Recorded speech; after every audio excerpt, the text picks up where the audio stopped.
I was too busy saying hello to everybody in chat and didn't actually... Oh, I say, my camera's not working. That's fascinating. I'm just gonna play with my camera for a sec, folks. See if I can get it to come on. Nope. Oh, you gotta love. It was working 2 minutes ago. I have knocked it somehow. Talk amongst yourselves, folks, whilst I find my OBS camera. Okay. Are you working? Oh, let's unplug you. So this is always fun. Everything works. You test it all looks good. And then it doesn't work. Why is that not? Oh, why isn't it working? Fascinating. Right, plan B, I'm going to put the video on just so you've got something to look at whilst I work out how to get myself working again without completely screwing everything up. So let's try that. I don't want to have to start and stop this, you see. Let me just settings, refresh devices, reconnect a device. iPhone 2, none. Refresh devices. ABS. iPhone 2. Oh well, that's not working. Let me delete it. Yes, I want to remove iOS camera. Let me try adding it in again. You've just got to love this, don't you? Video capture device. Nope. Where is it? Is it iOS camera? Video. iOS camera. Okay. iPhone 2. There we go. Right. Okay. Oh, that's interesting. Can we try it that way around? Yep. And back in. This is going to be so much fun, isn't it, when it comes to playback? So, do you know, it was working fine until we went live. I promise. Right, there we go. Ha!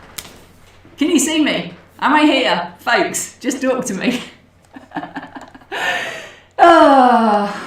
Okay, so we're here, we're live. Hello everybody, welcome to it. Now, it may be that I don't appear in little bits later on, but yeah, you know, we'll get there. So, welcome to the live stream. Is your plans too big? I mean, my plan was to get my iPhone working. I use an iPhone as the iOS camera for this because it just works easier.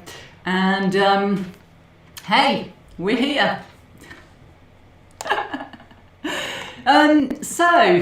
Welcome to everybody who's arrived in chat whilst I was trying to get myself appearing again as opposed to not being there. I hope everything's working, there's sound and there's technology and it all works.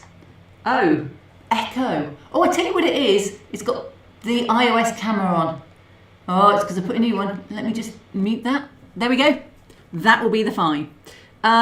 So it tries to use the iPhone camera, and obviously I've got my big mic in the middle here, which is a better mic, so I tend to do that. So there we go. Excellent. So everyone's telling me it's still echoey because there's like a 20-25 second delay between me doing stuff and you actually being able to type in chat. So, oh, Max and Dad says much better. Great. Well, that was only sort of 5 minutes of the start of the show gone. Excellent. I've still got to move myself onto when I do the movie, so I appear for that as well. So we'll sort it in a minute. So guys, welcome to the live stream. And I was trying to decide what to do when it came up to this one. Do I do a Christmas theme? Do I look at all of the stuff that I've done over the year? And I thought, well, if you follow me and you're on a live stream, you've watched everything I do over the year. So I will talk more about what I did, you know, when I'm filling time if I need to, rather than at the start. What I wanted to talk about was the big project for this year that never really came off very well, which was Thunderbirds, which is now going to be the big project for next year. And what's quite scary is this time last year, I was setting up all the Thunderbird stuff. And now I'm a year later and I'm just like, what happened to the last year? Perhaps you can tell me in chat, where did the last year go? Because it disappeared for me. It has flown past and I haven't really achieved any of the things I kind of set out to achieve, but I have achieved loads of stuff I didn't really set out to achieve. So it's been interesting when I look back over the last year. But there we go. So welcome to everybody who arrived in chat. Stephen, I see, has just come in, who missed the entire... Stephen, you missed me iPhone deciding not to work just as I went live, having worked for the previous 20 minutes. So here we go. Norm's not feeling very well, so if Norm disappears, thanks Norm, don't feel you have to hang around, but I have 3 moderators, Timber, Norm and Digger, and I need to start by thanking them for all the hard work that they do. You know, if any of you try and get out of line, it's not really you guys so much as the chat bots that kind of appear and try and flog you normal adult stuff.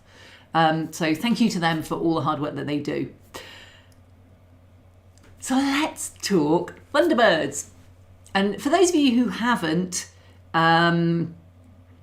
just haven't really followed, Thunderbirds have a series of kits. There's loads of kits out there for Thunderbirds. And I am going to do a set of dioramas based on those kits. And one of the things I really have never nailed on this project is the scope of it. And I'm sure most of you work and you have to scope out projects. When you're doing a hobby, when you're doing a railway, whether you're doing a diorama, you have to scope out what you want. And I'm really bad at inflating my scopes on modelling projects. So I'm going to give you an example in a minute. Well, I'm just going to say hi to everyone in chat first. But I'm going to give you an example of when I went completely off the rails and nearly kind of was, whoa, I nearly crashed at the end of it, just because I struggled so much. And explain just how projects can snowball. So anyway, let's go look at chat. Portland 182 says, is 2023 down the back of the sofa? No, but I did find a needle for my mum when she was looking for one earlier down the back of the sofa, so that was down there. She does crystal art, and everywhere you go now you can find little crystals, so there were quite a few of those down the back of the sofa as well. That was at her house.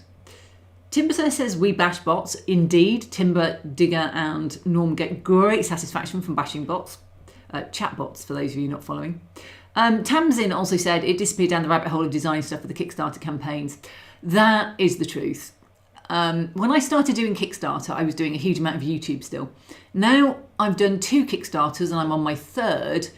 It's a full-time job, all day, designing to do a decent size Kickstarter to deliver what people want. There's a lot of testing, a lot of rejigging, and I've tended to be doing the really big ones so far for the current one. And I had plans before Christmas that I'd get 1 or 2 of my shelf queens out the way.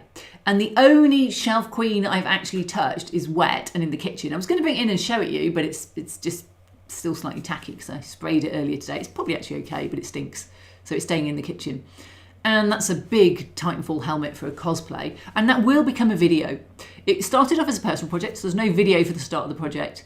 But I realised over time that if I put my personal projects as personal projects and don't video them, I will never do them. I just don't have time to do them. It's horrendous. So now all my personal projects have to end up in videos just to get them done. So I thought to myself, I'll be designing Kickstarters and at the weekends, I will do modelling. I originally was going to do it of an afternoon, but to be honest, I might manage 1 or 2 afternoons a week. But I've also got to do videos for my patrons and YouTube channel members, and I've got to do other stuff. So between all of that, my sister's moving house on Monday. So if you know my sister, she's handicapped, she just got a flat. It's been a very traumatic experience, the last flat, so this one's going a lot better. So it's, it's kind of been very up and down, sorting a lot of stuff for that. So on my weekends, I've visited friends. I've had friends visit me, and I've got, my dad's been ill, so I've been down to see him. So most of my weekends have also disappeared recently, and the ones that I am around tend to disappear into Starfield. I was busy running around Ryujin Industries. I missed out a section, so I have to run round again, go back an hour. This is for Starfield, running around on a video game, basically trying to stealth my way around a building.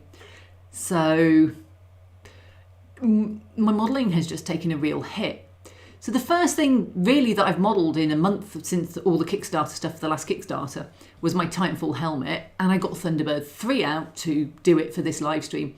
And I didn't actually achieve much.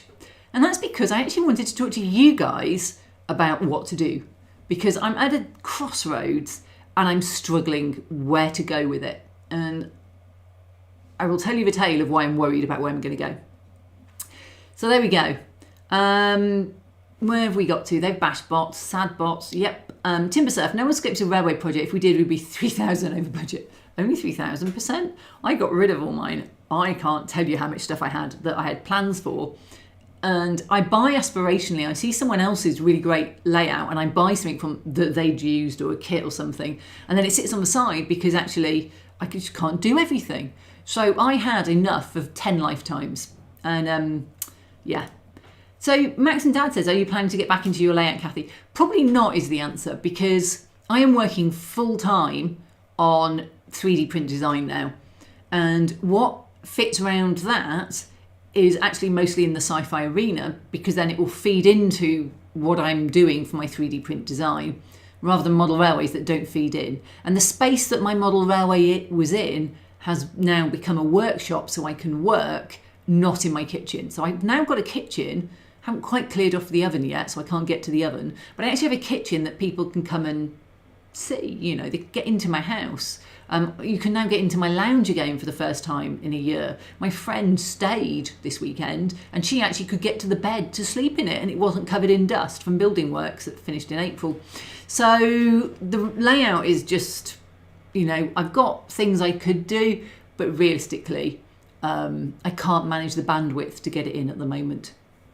Oh yeah, Tamsin says, plus I had the building works going on. So the building works started last September, October, and they finished in April. And then I had to sort out everything and get it sorted. But I was busy working. So I work long hours when I work, and I work all weekend when I work. So I just never got around to tidying, and I've been really bad. So I had a new boiler last week, so I had to clear out all my 3D print room. I put all my 3D printers in my kitchen and promptly set my alarm off every time I went out the house, because apparently 3D printers will actually set your alarm off. Who knew? Yeah, it's been a long time, and I'm still not tidy. This is actually the last room to be done, which is why there's still boxes and stuff sitting around here. So there we go. Right, and then Tim says that's miniature modelling, not the other one. Okay. Stephen, once again, spam bots beware. Kathy's making her list and checking it twice. Ooh, yeah. So Max says, sorry to hear about my dad. Yeah, he's had prostate cancer and he's just finished radiotherapy, 37. He's going to come up and recuperate with us now. I think he's really shattered. So appreciate any prayers and thoughts for him, because, you know, he's 80 in a couple of months. So it's quite a big thing to go through. It's been quite hard for him, and he's 3 hours away, so it's not quick to go and pick him up. So there we go. So Portland 182 has dragged us back to Thunderbirds. Are you doing the recent Aoshima AIP Thunderbirds kits? I'm doing both the old Aoshima AIP Thunderbirds kits, because you can actually get the old one. So I wanted the Thunderbirds 3 hanger, and I think that's only in the Aoshima range. They didn't bring it into the redated ones, but they're the same models. Absolutely the same. So you just don't see any difference between them. Not quite sure why that one didn't make it in, but I wanted all the hangers for the dioramas, obviously. So I actually got that one from Japan and shipped it. Hi Adam. I met Adam in a car park and he had a couple of dioramas off me. So they've gone to a good home. Really pleased. So nice to see you again, Adam. And then Andy, thanks Kathy. Kind regards, Andy T. Okay, brilliant. Max, yeah, I hear they have to have many house projects and no time for the layout. You have too many house projects. My house projects languish, but I've walked a bit of a tightrope in that I'm a bit of a workaholic when I'm self-employed, and don't ever really spend enough time. So I'm trying at the moment to rebalance, and I'm reading quite a lot of Star Wars books, really enjoying them. And I've got them on Audible, so when I'm working, I'm putting that on. And I go through phases of podcasts or Audible, you know, just something to listen to when I'm working, and then just music if I'm really engrossed. But So Mark said, I had one project to do this time last year. That got put on hold for a few months whilst I was asked to do another one first, which turned into 3 more, plus my 3D designing. This year has gone so fast. Oh, hasn't it? My Shelf Queen Titanfall helmet, I started in 2021, I think. So, yeah, that's 2 years. So, thanks, Adam, for my dad. And, yeah, Norm, so I think Dad's friends... I'm not a man and I don't really talk about male things with men. We talk about, modelling things, but not personal bits. And certainly when he talks to people, there's a lot of people that have had it and they've had it like 10, 15, 20 years ago. One of his friends is 91 and he had it 15 years ago and is fine. So it sounds sad, but if you're going to get a cancer, I think prostate cancer is one of the best as long as it's caught early. And I think it has responded really well. But he's just very, very lethargic, and it was 37 treatments for radiotherapy, and it's, a couple of hours to get into the hospital and back. It's 2.5 hours there. It's just very draining to do it for 37 treatments. It's 8 solid weeks. So, yeah. But thank you guys for your thoughts on that one and prayers. So that's really good. So I want to talk a little bit about over scoping a project, which is what the title for this is, because I think that's what's going to happen with my Thunderbirds projects, and I need you guys to rein me in or set me loose. I did, and this project actually is the reason I am now 3D print designing. I did a sponsored video for My Mini Factory for Ben, who is actually one of my patrons, thanks Ben, and a huge supporter. And it's the first time I met him.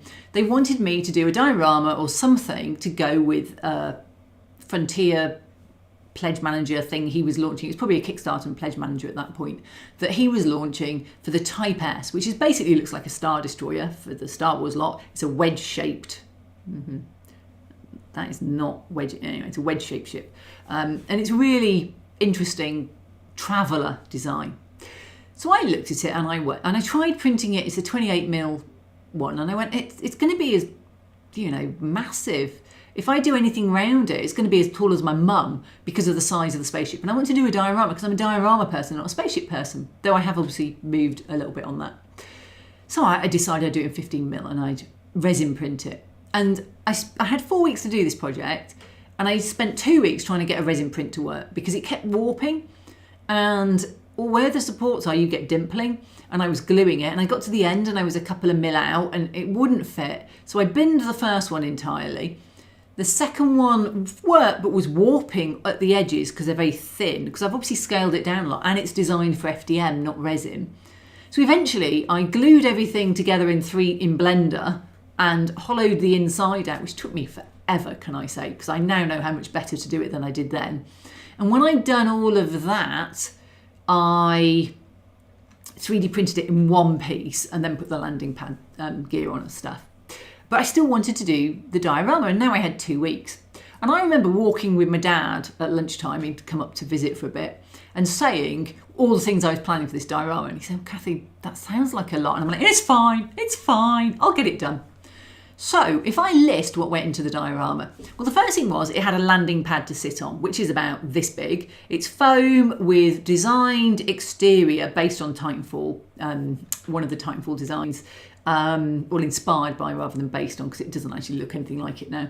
And it had sort of ducting around the top, which I used straws for. It's all 3D printed in resin. Now I do it in FDM because the resin all warped. I had a new resin that was warping all over the place. It was designed for the printer that I had, which was on my Purely Phenom because it was big, but it just kept warping. And so they'd warp off the glue, which was hot glue, and they'd warp off it. It took me ages to work it all out. And then I wanted to light it, so then I had to put LED lighting in it.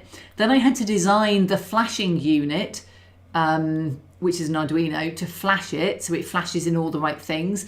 And then I designed a control building to go with it. And on the back there's buttons you can press, wish I hadn't done that to be honest. And all the wiring comes out through pipes and runs to the cargo hoist at the back. So there's a cargo transport hoist at the back, so that's a separate building. So we've got a ramp, we've got a base, which is just a sheet with a bit of stone spray on. We've now got a control tower, which is all panelled. It's got interiors, I'm not joking, it has interiors, control rooms that jut out, antenna on top with flashing lights, wiring throughout it. It goes out in pipes to this cargo thing that moves using, I had an old printer and I tried to repurpose the old printer, couldn't get the motherboard to just run the motors with an Arduino feeding in or anything. I just couldn't get that to work. So I ended up buying a driver for these not servo motors, but the stepper motors, the 3D print motors, and it's got 3D printer band and it goes back and forth. And again, that warped so much that the piece that was supposed to be straight was about this shape when it came out.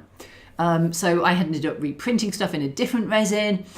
And then by the time I'd done all that, I went, I need a background building behind it. So I actually bought a Proxon foam cutter and built this amazingly geometrically staggered back foam building. And then I painted it when I sprayed it, and I painted it and made it look concrete effect, put plants on, weathered it. And that I did in 2 weeks. Now, just sorting out that big ship, which I also then had to paint and weather, by the way. So it wasn't just a case of printing it, which took 2 weeks. I ended up a week over, so I actually had 3 weeks to do all this. And I did it all. And I was up till 1, 2 a.m. sorting the ship out. So I was shattered when I then started doing the diorama. It was a summer. I have to say, I just burnt out and crashed at the end of that project. And I've got all the bits. There's a bit on the floor now. It's got a monorail across. I missed the monorail. There's a monorail across the top, a designed and printed monorail. It's actually, it's got some kind of K-Nex roller coaster. I used a K-Nex roller coaster as well for some of the pieces, so that went in there. There's stenciling on there that I designed and cut out on a Brother Scan and Cut cutter. There's so many moving parts to this. It was a stunning, and it's called, I built an animated traveller spaceport or something, if you want to go look for it. It was July 2-3 years ago. And, it burnt me out. It killed me practically. But I met Ben, and Ben has been probably one of the most supportive people as I went into designing Kickstarters. But from somebody approaching me and saying, we'd like you to print a 28mm ship, and I said, well, I'd prefer to do dioramas. And they said, fine, do a diorama around it. I dropped it to 15mm, and then I did this whole 15mm spaceport, and I don't do 15mm for anything else, so it's just a massive spaceport that doesn't fit on the side because it's too big. So I've got this massive spaceport in pieces spread around the house still, and literally in pieces because some of the hot glue's given way. I even super glued it to my granite. It was that bad. It was kind of a low point in my life, if I'm honest. It's one of the lowest points in my life at the end of that. Because I just bit off too much and I had a hard deadline, and I am an achiever, and when I have a deadline, I hit that deadline. And I was just like, I need to learn from this. But I don't. I still have that tendency to overblow things. My Kickstarters end up with too much in every time, and I have to take stuff out. So anyway, that is the story of my project getting too big. So let's just go look at chat for a sec. So Bill's arrived. Hi, Bill. Stating the obvious are the joys of 3D printing. To be honest, just about this project, none of it was 3D printed because I did most of this project. Well, some of it was 3D printed, but the vast majority, but it wasn't FDM 3D printed. The vast majority was actually cut from styrene and made from scratch. So the sides of the sort of landing pad, which was sloped, were 3D printed, and some of the details were 3D printed. But actually, the bulk of it was just printed in, was just cut out of styrene and stuff. Looking down there, just thrown together at the last minute and sprayed. Norm says we should all have an assistant to take over when we get burnt out. Well, actually, Ben's just gone off to Australia for 3 or 4 weeks and is back now, and he had someone else standing in for him. And it's a great thing to be able to take time off. It's one of the problems of being self-employed and having a huge work ethic is if I'm in the house, I will do work. So my friend comes up for the weekend, and I have still tweaked a dish that I was printing because I wasn't happy with the drooping just on 1 or 2 overhangs. I hadn't quite, it's rotated around the disc, this piece. So in 2 angles that I hadn't anticipated, it actually had a problem. And so I tweaked that one morning. I set up all this live stream, and I went off and did other stuff. So you can definitely, I find I work every day. I check my 3D prints every few hours, and they run continually with all the test prints going on. So it becomes sort of a difficult thing to walk away from. Mark says, having a project like that, you can't afford to have a bad day and pack up until the next day. You can't, actually. And I found that with Port de Norwick when I had the 8-week thing for Port de Norwick. Tim has got my wagons running better. He replaced all of the 3D printed wheels with better 3D printed wheels because mine weren't quite straight. I bent them to put them in, and that had caused issues. And so they run much more nicely, obviously, now that he's done it. And he's very much an engineer and tweaks. And he owns it now, so he does stuff on it a lot. And with 8 weeks, I just didn't have a chance. If something went wrong, I had to sort it. You just have to bang on, you know. And I was literally ringing them on the day the cameraman, who was thankfully then got COVID and didn't come till the next day, someone else came instead, trying to sort out why all my sound had gone on the loco. And I was ringing up, chatting to the shop that sold it me, going, the sound's not working. Why is the sound not working? And they were giving me loads of things that I could have ideas of why the sound wasn't working. And I ended up resoldering everything again. But still, yeah, time-packed projects are a pain. So for this Kickstarter, having been up against it on the last 2, I am trying to front-end the work so that I can spend more time on the modelling. But the Shelf Queens have therefore not got looked at. Max and Dad just asked, are you still using the Anycubic printer? No, all my Anycubics broke and I won't touch Anycubic now. So at the moment, I have a Peopoly Phenom for really big resin and an Elegoo Mars 3 for small figures and stuff. I have 2 Neptune 3 Pros, a Neptune 3 Plus, and my old Prusa Mark 3S that just keeps going. It's really good. It's a really, really good machine. When it breaks, you can fix it. It's really useful. The Elegoos look more elegant, but actually when they break, you end up getting a new motherboard, that sort of thing.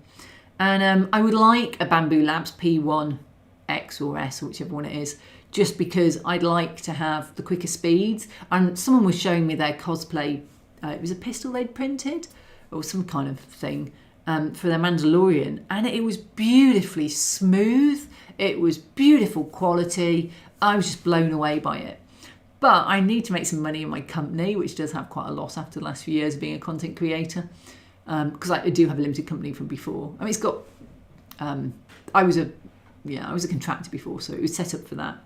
And as a result, I probably won't buy one before next year, and I hope the next model will be out and I'll just buy the next one. Not the A1 because it's too small, but the next one up. So yeah, it's fun, but because they're slower printers now, but compared to some of the newer ones coming out, they're all bed shifters, which is what most people have.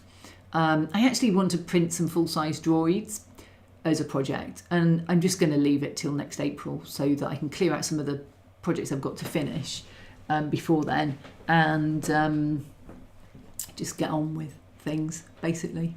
But when I print, then if they look better to start with, I won't have to do as much cleanup. And then Max asked, which one is your favourite? I still have my Anycubic, haven't used it in ages. I like the Neptune 3 Pros just because they're cheap and they print nicely, but they're cheap. So that's why I got a second one.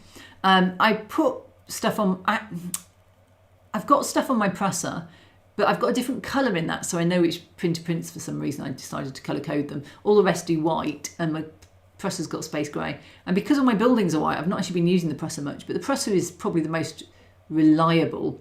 But I find the Neptune 3 Pros just drift up slightly, the beds, and so I keep having to change the Z offset, is the only criticism I have. And I think what it is when you pull the plates off, I put some thicker steel plates on, which are and they're just a bit heavier, and I think when I just pull it up, so it's pulling it up all the time is the problem.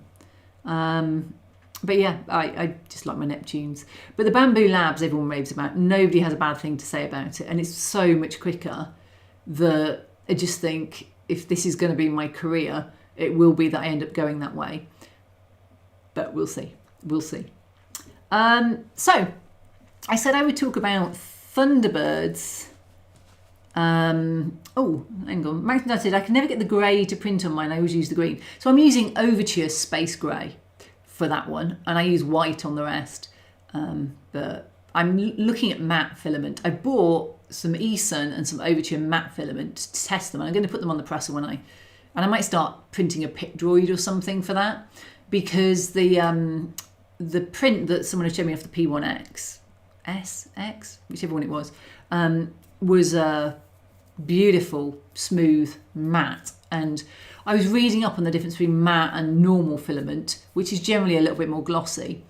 And you don't see the layer lines as much And it's not because they're not there, but it's something to do with the way the mat works. They bounce the light around. But even when you paint them, they look better. But what they did say is it doesn't hold the really fine detail as well. And a lot of the stuff I have is quite fine detailed. So for something like a pit droid that's going to be big, and I want to print a B1 eventually, or for a helmet or something like that, I'm looking to move over. But they actually go on my Neptune Plus, so I can get bigger stuff onto it because it's good. But yeah. Bill Forrest, 3D printing ignorant here, so be kind. Don't worry, we'll go into Thunderbirds, which actually is all about 3D printing, but there we go. So let's see if I'm actually on this. No, I'm not. So let me just add, I need to delete the little me that didn't work. Yep, and add on another little me. Remember we had this problem that does work. I think iOS camera 2 is the one I want. Oh, there we go. And then shrink me down. Whee! Into that corner. And I'm still here. That's great. So originally I did Thunderbirds 3, and you would have seen all of this on the last Thunderbirds video live stream, which was a long time ago. And I had 3D printed a roundhouse to go on top. And this is all FDM printed. It's quite a big, chunky, solid thing. It needs gluing because the clips just won't hold everything together in this sort of format. There's just too much wobble and not enough whatever grip. They're just too small, and there's things. It's a prototype, so I would tweak it, and I actually might use this design when I do my Temples Kickstarter. So I quite like the bit hanging over the top, and there's a few bits I need to sort. But what I noticed was there was a huge gap down the side, and because it's quite a big gap, and actually it's quite noticeable, and the base was flexing there. You saw, I'm just filled it with super glue. So what you can see is just that I'm going to fill this with super glue and sand it and file it. But because I'd done this, and it's something that hadn't been on the last live stream, I thought we'd actually just have this going to show that I did do some actual modelling over the last few months. Well, since the last one. Right, so Max, I'll have to check that out when I get back into modelling, hopefully soon, yes. Yeah, but it would have changed. Neptune have got a new one out now, new Neptune out from Elegoo, and I don't really know it. So Bill says, are these home printers or designed for commercial use? These are home printers. These are small home printers that are just not as, they're quite small, so it's about a 200, 230 plate. Some of them are as small as 180. They're just really, really useful things to have. So I design an FDM, which is the one with the filament that squirts through a hot nozzle. And that's what this is made with. And the reason I design with it is it's actually more robust. If you're using it for terrain or something, and it hasn't got the detail level, it's got layer lines, there's a lot of problems with it. And as a scale modeler, I turn my nose up at it when you're doing close-up stuff. But for anything where you actually want some ability to drop it or to have some dimensional accuracy, FDM is better than resin because it doesn't warp. It's very stable. So there. Yeah, Mini Kathy's back. Norm. So Stephen, I remember thinking when you did the Traveller Spaceport, you said scaling it down meant leaving out the interior. Could any part of the interior be a standalone diorama in its own right? I think it's all gone in the bin now. It was quite a while ago. Some of it was just a bit thin. Ben then redesigned it based on my experiences for people who did want to do 15mm. And that involved making the walls solid because they were hollow to allow doors to slide, except that if you were sliding doors in it, the paper thin, I could see through the grey resin, it was that thin. So it was, yeah, really, it was challenging. And he then learnt from my mistakes and did some work for people who did want to do 15mm. Adam says, I watched one of your older videos with all the mini cafes. They're fab. Yeah, they divided people equally, I think, on whether they loved or hated them. But yeah, there we go. Yeah, the Traveller Spaceport, though, I've got all the bits from it still floating around. I've got quite a lot of Ben's stuff, which obviously I now can't use as much because a lot of my modelling ends up on my Kickstarter and I can't just use someone else's random stuff on there, which is a shame. So, So all I'm doing here is putting super glue in the gap because it's cheap and it's gap filling, and then spraying it with accelerant so it glues up quickly, and then I can just file it back. Now I suspect it will get refiled more when I come to put the first primer layer on, but for now this is just what I was doing to fill a bit of time. Max and Dad then asked, do I use Tinkercad when I design? No, I use Blender, and we will see Blender in a minute. So Blender is coming up next, so I'll talk about it then. Mini Kathy is awesome. I personally like HO scale Kathy. Yeah, N scale was always a bit of a brat, and 1 to 32nd one was always just bossing the rest down because she was big. I could do the green screen stuff again, but just I moved on past it because I got fed up with people being quite abusive and rude about it. So I just moved on to something that was easier. And I like metal files as an example here, just because they have nice square edges, and then they're sort of quite robust. You can clean them out with a brass brush and reuse them. Worth saying, this is probably not very nice dust, so you don't want to breathe this. And I probably should have wet sanded this with hindsight, but I was thinking about putting a primer coat on, so I thought I won't wet sand it because I want to primer coat it. And then I didn't primer coat it, so I should have wet sanded. And what wet sanding does is it stops the dust going everywhere and doesn't get into your lungs. So it's much, much better. Yes, and Digger says he has a mini Kathy 00 scale. You can buy mini Kathys because I did a scan for Model U and they sell it on their website because I was on the Great Model Railway Challenge. So if you want to buy a mini Kathy, Model U 3D will sell you a mini Kathy printed one that you can have in any scale that you want. So if you want a mini Kathy, you can get your own. And actually, Tim had put me on Port de Norwich on the back stairs, or something. I'm in this sort of slightly off-angled, whatever pose, but there we go. Amazed Haze, so I want to start 3D printing, but I'm slightly confused by FDM resin. What's the difference, please? So FDM is PLA, which is a plastic rather than a resin, and it's squirted, it comes in filament, and it has a heated base, hopefully, and it squirts hot filament out of a nozzle and builds it up in layers. And you can definitely see the sides of the layers as layer lines. And if you were to look close on this, you'll see where it's come out of the nozzle in lines. Resin is done by UV resin shining through the clear base of a vat. I'm going to pause this now. Hang on a sec. Shining through the clear base of a vat and setting a layer at a time. And there's a build plate it sticks to, but that goes up in the air and the resin hangs off it. Resin is far more detailed. If you want to do figures, you want to have resin. Let's actually go to me. Where am I? 704. If you want to do figures, detail, greeblies, whatever, you want resin. But if you want to do something that's robust, like terrain, which is what I do, then FDM is a much cheaper option for big things. It's more robust. If I drop something resin, you can buy resin stuff that you can buy expensive resins you can drop. Don't get me wrong, they are out there and I need to experiment more with them. But what I found over the years is that my resins have warped in a way that my FDM never has. So they've basically warped, especially if you're trying to do geometric shapes, which is a lot of what I design for buildings and things. They both have plus points and good points. So there we go.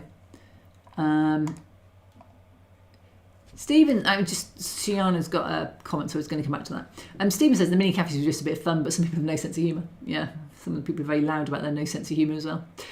So Shiana says Maya makes is really super impact resistant hard resin for SLA printers. It's not really flexible but difficult to break. So there is definitely stuff out there. Someone was showing Ministry of Resin, which he uses for cosplay, which obviously you're more like to bash. And that Ministry of Resin cosplay, he was standing on it and jumping on it, no problem. They do get expensive for big pieces. FDM is cheaper. You can break FDM, especially translucent's quite brittle, but generally it's got a bit of flex in it and it's easier to create things with. It's just cheaper as well. I can pay £13 for a roll of a kilogram of FDM, but a kilo of resin isn't £15. So there we go. They each have their place and I use both of the types, but for different things. So Bill says just super glue, no baking soda. Yeah, most of it was running over at the start. Baking soda makes it a lot easier to file, so I was making myself a hardship by not putting baking soda in. But yeah, it is easier to just percolate under, and then I should have probably put some baking soda on, but I didn't. It just breaks up the density of the super glue, so it's easier to sand or file for those people who don't know. So Digger, yes, Model U, and Max, that's awesome. Thank you. Bill Forrest, needle file fan here too. Yeah, I have loads of needle files, all of them. So Adam's going to get 3 mini Cathys for the dioramas. That's great. You'll find me. I'm under the Great Model Railway Challenge judges. Timber's also approved of metal files. RJ Trains is approving of them. So Max and Dad, do you use supports like resin? All of my prints are designed for FDM support free, and I clip things in 2 halves. If I wanted to do a sphere, I would cut it in half, print it with the flat bits down, and then clip it back together with clips, and then just glue and fill if I wanted a absolute thing not to move. So there's definitely something there about it's about how the people design it. I've printed helmets and I put supports on, and I've struggled to get the supports off neatly. You can get FDM supports coming off very neatly, but they're nowhere near as easy to get off as resin supports that you can just put them under hot water and they'll just pull off generally. Yes. Ooh, an army of mini Cathy, says Norm. Tamsin, yeah, I did actually. Thank you. I was thinking that when I said it. I actually did a whole live stream. Tamsin's reminded me about 3D printing a few months ago, so you could go back and look at that, and I talk a lot about it. And then RGJ, wind is hitting 63 miles an hour here now. Ooh, where are you? That sounds fast. If you're doing figures and small detail parts, I would go with resin, but just to warn you, resin has fumes. You should not put it in a living space. You should try and put it in a garage or somewhere, and then it has to be at a certain temperature quite often for the resin. Prints best above 20 degrees, most resins. Just very, very health hazardous, because you also then have to wash it. You should have gloves, you have to clean it up. It's a lot more health hazardous than FDM printing. But yeah. Right, Portland, is it too geeky to mention that your roundhouse in the movie version? It's the later version. So the first version, and I mentioned this in my live stream last time, but they if you count the steps, then Thunderbird 3 ends up about 30 foot high, because they just got everything out of scale, totally out of scale. So they added an extra layer in for the later movie and beyond sort of stuff, so that it was half the size, because it now had an extra floor in, so it's now a 2-story rather than a single story. So yeah, I went with that because I wanted the scale to look better. Hi Monique. Monique's arrived from Brisbane. And then Robin Grace, how are you doing? Okay. RGJ answering. Right, Monsville. High winds in the Pennines, so there we go. Pennines are doing good. So Timber, enjoying the live, bash that like button. Please do. I've got 43 likes and 61 viewers at the moment, so just feel free to bash them. Timbers have a lot of underground stuff and bridge bearings, so that's good. Underground, if you're building, you can use it for doing rail stuff as well. Max and Dad, you need to do a Voltron diorama. I actually do have some Voltron Funko Pops. I don't really do Funko Pops, but I actually have a Voltron Funko Pop. I like the new Voltron rather than the old one. I did watch all 8 seasons of the new Voltron, dare I say it, that's on Netflix. And I really do like it. I like Shiro's little white quiff, and yeah, I just really enjoyed it. So I would like to do one. I did get a Voltron print thing, but it's a massive project, and I just have too many projects I've started and not finished. But let us go back to the movie. We were on 7:04. And let's talk about Thunderbirds and why I'm a little bit stalled. Okay, so this is where I'd got to on Thunderbirds. At the bottom, I have an existing Thunderbirds hanger. Here it is. And that fits in the bottom. So I don't need to model this, I don't need to do anything with it, I have it. It came out the kit. It's a lovely, it's got lovely detail in it. And then for the rest of it, it's just card. That's all it is. It's just card. So I had to decide, did I want to cut styrene or did I want to 3D print it? Now, I design 3D prints for a living, so it's not a hard thing to guess what I decided to do with this. And you're not going to play, are you? Wow. Oh, come on. It's not being very well behaved at the moment, is it? Right. There we go. We'll just leave that going for a bit.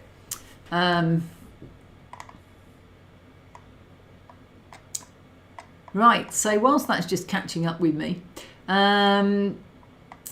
so Mark says, I printed a resin print yesterday. I tried my new heater inside and set it at 30 degrees as it was cold in my workshop. Need to set it low as the print warped because it was too hot. I can imagine that. I tend to try and keep mine at 25 to 27. I've got a fan heater, but it just wasn't working on its own sort of thermostat to keep it regular. So I bought a room thermostat that will turn on and off a heater, and it's got a 2-degree variance, so I keep mine between 25 and 27, but that's on a big printer and I have it blasting at the front of the big printer. The small one I don't worry about, I print that down to 20. It's a different resin. It's not Suriatech. Suriatech needs to be hotter because it's a thicker resin, but yeah, I can imagine it would warp. So Stephen's bashed the like. There's a new one, I'm not quite sure what he's talking about. Anyway, timber, all resin, great for detail, but not good for big stuff. I'll leave that to Kathy with the big FDM prints. Yeah, I definitely do big FDM prints. Chris Black got a Voltron in 1984 for Christmas. I didn't do Voltron. I'm the wrong age for Voltron. It was after me. I did things like G-Force and stuff like that when I was a kid. The old school Voltron was awesome. I had no idea there was a new one out. I like the design of the new one. It's very similar, I suspect, but it's just more lion-like. So the Netflix Voltron is actually pretty good, says Chris Black. I am glad I'm not the only one that thinks that. And then before that, there was the Goleon or something, which was the Japanese version. So it's, go check it out. It's a Voltron. I think it's a Netflix own, so you'll have to go there. So you can see I've got this. I'm just starting to open up all of the bits that go into Tracy Island. So I've got Thunderbird 3 on the left, Thunderbird 1 hanger at the back, Thunderbird 2 hanger at the back, Thunderbird 3 roof going on, Thunderbird 3 roundhouse going on. Then I've got Tracy Villa partly designed. I've done the rock work for it at least. And then Tracy Island. This is a section of Tracy Island. Tracy Island itself is massive. And I looked at this and I'm like, okay, this is what it takes to do everything that I talked about doing last time. That's what Tracy Island looks like in sort of a rough scale using the photos. And I've cut it down to a section that looks more reasonable. Each of those sections is about 2 meters in length, out to the front and out to the side. Now 2 meters, you can see it there, is that's 6 foot. That's like my dad's 6'4". I measure things in dads. That's 6'4". That's like practically my dad's height. I can't fit that in a house. And a lot of it, not around, is you wouldn't need to do, but then you're not doing Tracy Island, you're doing discrete Thunderbird dioramas. So I was looking at this, having this sinking traveller feeling that I've bitten off way more than I can chew by saying I'm going to do Tracy Island. Something like this is still fairly chunky. It's quite tall. It will only fit, the height of them will only fit on my big printer. It won't fit on my normal printer. So the height's bigger than 23 centimetres. And if you put the roundhouse on top again, it gets even taller. So you're talking, it's a reasonable size. It's not that big on the base, to be fair. This is the size of the base, so it's not that big on the base. Actually, the camera's over there. It's not that big on the base, but it's so tall. And that's just one bit. There's all sorts of monorails and tube passages and all things that connect everything together. So if I start doing Tracy Island, do I have to do the connectivity that goes with it? So I'm looking at it going, okay, I have designed this. I'm just going to pause it. I've designed it with each of these panels to be a 3D print, because originally they were paper and I just thought that didn't look three-dimensional enough. It's very simplistic. It's hard to actually see on the launch sequence what is happening up there. It is a sort of in the smoke. So I looked at it and I thought, okay. So I designed this and I thought, I haven't done the floor yet. I mean, I put the little railway thing on where the sofa comes up. I'm looking at it going, I've got to animate this, because this was going to be an all singing, all dancing, full Tracy Island with animation. I'm just looking at it going, oh, this is going to be big. I mean, I could just put this to print. I've got a building coming off on the Plus, which I'm 3 out of 8 pieces through. One of them's a day print. So in a week's time, I could put this to print. I've put the cutaway rock. You can see it's very low res. It's a stylized cutaway rock. I did it as a displacement map from a Photoshop thing that I'd drawn actually in Photoshop. So I've got my cutaway rock, which is what's on all of the Tracy Island cutaways. It's all there. But if I'm going to animate this, I didn't do the floor because, I've got some pieces that come with it, but I'll somehow need to animate it. This is what it comes with, a piece of card like that. So to design these, I scanned the card and actually scanned a lot of sprues and things like this. I put them, so I'd get the size right. I put them in there, and I've also got a pair of calipers, was it? We had the whole debate about this. My electronic digital caliper, which is not a micrometer as I called it last time. So I had all of that, and I've measured everything to death 100 times, and I also just scanned those and transferred them in. So this is going to fit well, hopefully, when it goes in. I won't print the warehouse bit, so it kind of supports around it. That's the railway. That's like a couple of mil across. It's really titchy.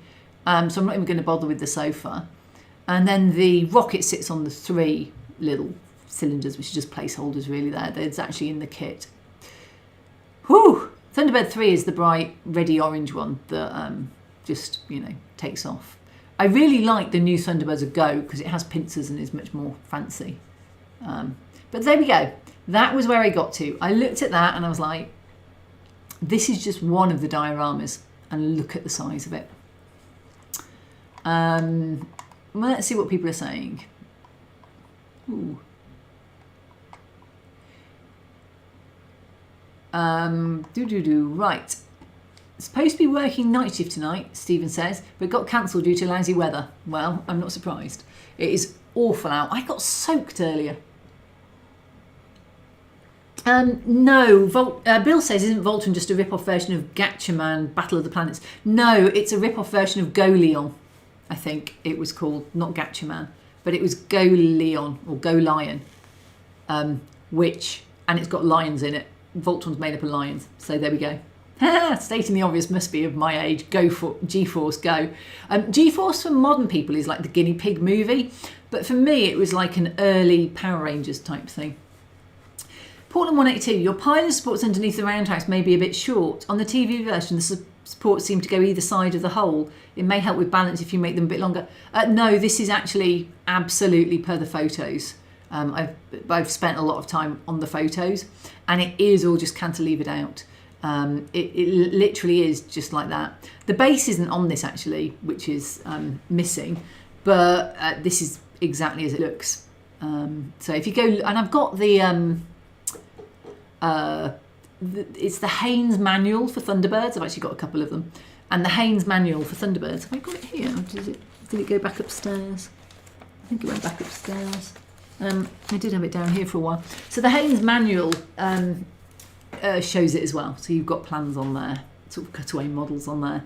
So it is right. I'm very happy with that being right. Mark Warren says, have you thought about laser cutting MDF for the flat parts of the model? I did, but I don't have a laser cutter, and to be honest, I just put so much stuff to 3D print. There's things that I shouldn't 3D print that I 3D print. What I liked about this was the idea that I could actually print the stone.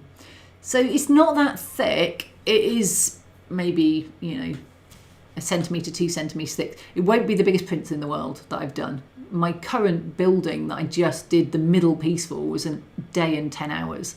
I'm like, that's not great. But it is huge. Monique, you're right. Yep, I can see that is big. People who were telling me earlier big is good, I'm like, there is big. Hi, go for it painting. Monique, yes. So if you look on YouTube, Adam Savage went to Weta Workshop to see the Thunderbirds Are Go bigatures. And they are bigatures, they're not miniatures. And as Monique says, they were amazing but humongous. And, you know, they've got the moving palms and it's on a wheel. And they've actually got rid of that exhibit now. But it used to be when you went to Weta Workshop, that exhibit was out. But I think now the series has ended, they've put them away. So it's a great video to go look at it. Max and Dad, how big is this overall? 6 foot in each direction on an L. So Stephen, I'm considering doing a Thunderbirds guest machine diorama. The red arrow, launch ramp and hanger springs to mind. That would be a good one. Ravenson Express, oh dear, I forgot the start of the live stream tonight. Don't worry, my iPhone decided not to work for the start of the live stream, so you didn't miss much for the first 10 minutes. Max and Dad says, I've never heard of Thunderbirds, what's it like? If you grew up with this as a child, and just as a complete aside, we've just started watching the 1963 it's on the iPlayer if you're in the UK, Doctor Who. So we've got 60 years of Doctor Who to get through. And it's fascinating to watch the old black and white Doctor Who's and some of the special effects in them, which are really funny. It's like, I'm on Doctor Who and the Zarbi at the moment, and it's this massive ant with little spindly legs. And then there's a man inside it, and you can see his 2 proper sized legs sticking down with like little boots on and everything. And he scurries around. It's hilarious. And I remember reading the book and loving it. But actually, Doctor Who and the Zarbi, when you see the ant costume, is so funny. It's brilliant. So Thunderbirds, if you go back to the 60s, they did a remake, Thunderbirds Are Go. And if you watch Thunderbirds Are Go, it's very of now. It was out, I don't know, 3-4 years ago it finished. It was really, the people were nice. It was very modern. You go back to the 60s and, you know, the girls are all just there to be beautiful. They don't actually need to do anything. Doctor Who's even worse. Let's just go there. I am fed up with them screaming and fainting. Women, get over yourselves. I said to Mum, how long do we have to wait before the women actually act decent? She says, I think it's the 90s, dear, before they start having a bit of a backbone. Really? Would they stop screaming and fainting? Anyway, that's Doctor Who. Thunderbirds, I actually found when I watched Thunderbirds A Go, and then I watched the old Thunderbirds, which you can get on DVD or ITVX if you have it. ITVX is another UK thing, because they're owned by ITV, the rights. And I found it quite weird to go back. It's a slice of the era, let's put it that way. And it's very wonky. It's all proper models, and it's all done with sort of stop motion puppets that do this. So they walk with this kind of action. It's beautiful models in many ways. But one of the problems is, say on the Thunderbirds 2 conveyor belt scene, there's a Thunderbird 2 is a big green one, and there's a sort of conveyor belt that brings different containers in for whatever mission they're doing, and the containers sit underneath. But the wings are wider than the gap between the containers. And in the launch sort of sequence, you see it come along and then start to go down. Then it cuts to the next scene where it's coming out, because it's a different model, a different complete model. And it can't actually come down because there's containers in the way. So in the book, they say, yes, and each of those containers is on a separate conveyor belt that then moves it sideways so it can come down. Thunderbirds Go, the remake, they just made the ends of the wings bend up so that you can drop down and then open the wings as it comes out. It doesn't clip the palm trees as much then. But yeah, it's just really, really funny. So yeah, you should watch it, is the answer if you haven't seen it. It's definitely a slice of classic sci-fi. So don't worry about being late, Ravenson. You're here, that's the important thing. And then Portland says he can email some pics. Cool. Hi Gareth, we're all fine. A day in 10, Max and Dad says a day and 10 hours for print. I try and keep it 24, but I do 24-hour prints regularly, because I just fill the build plate sometimes. So everyone's saying hello. Right, Right, let's get back down to, there we go. Yes, thanks, Gareth. Hope you're well. Sorry, I've just never heard of Thunderbirds. I know who Doctor Who is. Well, I remember going to America in the 90s and joking that our car was like a TARDIS and they all just looked blankly at me. So I don't think Doctor Who was ever as mainstream overseas as it was here. But Thunderbirds, I think, was syndicated into America. It was almost aimed at the American market. So even though it was made in Britain, it was very American and was big over there. Century 21 Films on YouTube. I don't know that. So Thunderbirds is a vision of America in the future by people who haven't been to either. Quote by Stephen Riviere. That's good. All sci-fi's that though, isn't it, really? The 60s Thunderbird Stingray is so much better. I actually do prefer the remake, if I'm honest. Yeah. I liked Stingray, I liked Captain Black. All those were around then, you know, very much all that stop motion, super marionation they called it. And you can actually see the strings. Marionette, super marionation. Oh, and there you've just said it, stating was a big thing apparently. It's worth seeing if you haven't. Yeah, I like that. Timber Surf. Thunderbirds, thoroughly American, but actually made by Brits. As a lot of things are, because we had big studios. And so Star Wars, mostly filmed over here. People don't appreciate that, but all of the filming was done over here. A lot of the special effects were all America. So, yeah. Bill, well, having grown up watching Doctor Who from his second incarnation onwards, I really appreciate the new series effects. They are really good, and I finally watched the one from last night because I was out last night and saw the new Doctor, so that's cool. Gareth, yes, it is the T3 launch bay. He was asking which launch bay it is. It's the tall red orange one. Maxim, now Doctor Who's pretty big here. Well, it was, not sure about now. I think it's bigger in America now than when I was a kid. Yeah. So yeah, I mean the thing is, I grew up on the Thunderbirds original version. So for me, this is a lot of historic stuff like Doctor Who. I grew up in Doctor Who and Blake 7. So Doctor Who was big in Australia and New Zealand. So was Stingray, Joe 90 and Thunderbirds. All of them were big at the time. Thanks, Monique. So let's go back to looking at what we're going to do here. This is therefore a problem, isn't it? My Thunderbirds, I haven't got 6 foot in my house. I've nowhere to put my Saverna spaceport that I did. I've got stuff sat on the lounge floor still because I don't have deep storage areas. I have absolutely nowhere to put 6 foot by 6 foot in my house. Just nowhere. So that needs a rethink. I always plan to sell these dioramas as well. So there's definitely something here where I need to think about what I want to do. And the next big problem was I was going to animate the launch. So you know there's 3 little knobbles.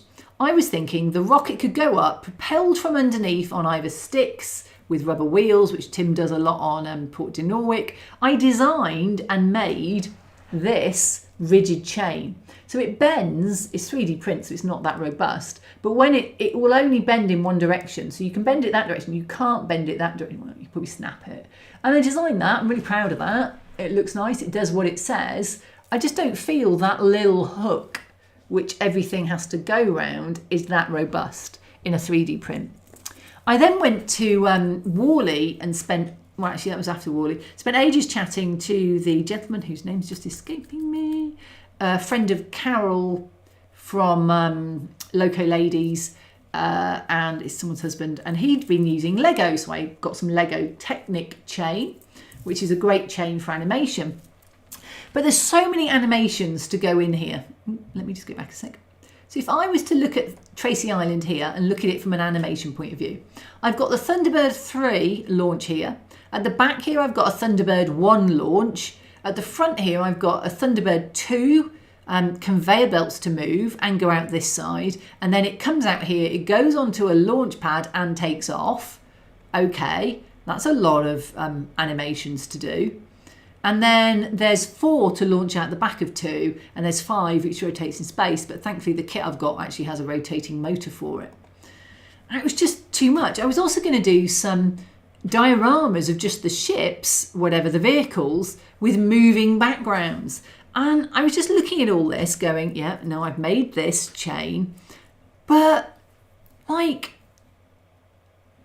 is this what I want to do? I want to sell them. because I haven't got the space for them. So I'm not going to keep these. The aim is always that they're going to go on a website somewhere and get sold as Thunderbirds dioramas. If I animate them, I've then got a whole set of moving parts literally to go wrong. I've also, you know, balancing something on something like this, not good. If I make it too deep, then I end up with, I've got to have a really big base. I struggled immensely with whether I animate or not. And I think there's a lot to think about when you're animating, and suddenly the project got too big. I've got a Tracy Island that is too big. I've got animation that is a lot of thought process and design and prototyping and testing that's got to be done in the odd weekend because I'm working full-time designing and prototyping and testing already. Something's got to give, and I don't want to be in the just in that space I was with the spaceport diorama, where I'm trying to desperately get too much done all the time. And that's where I got to at this point, looking at this. Pinewood Studios, that's in, so Norm just said Pinewood Studios. And that's where they did all the special effects for Star Wars, but the actual filming was done either in Morocco or wherever it was. And Algeria, I thought it was Morocco, but a lot of the soundstage work was done in Elstree, the UK, I think. Tamsin, last night's Doctor Who was great, best of 3 in the run by margin. I actually preferred the first one, I think. Monique says maybe it was a Commonwealth thing. I think it might have been, but Thunderbirds was definitely big in America. Timber, should I do a Kickstarter for Morph? Oh, he was cute. Max and Dad outside. No. I don't model exterior quality varnish and paint.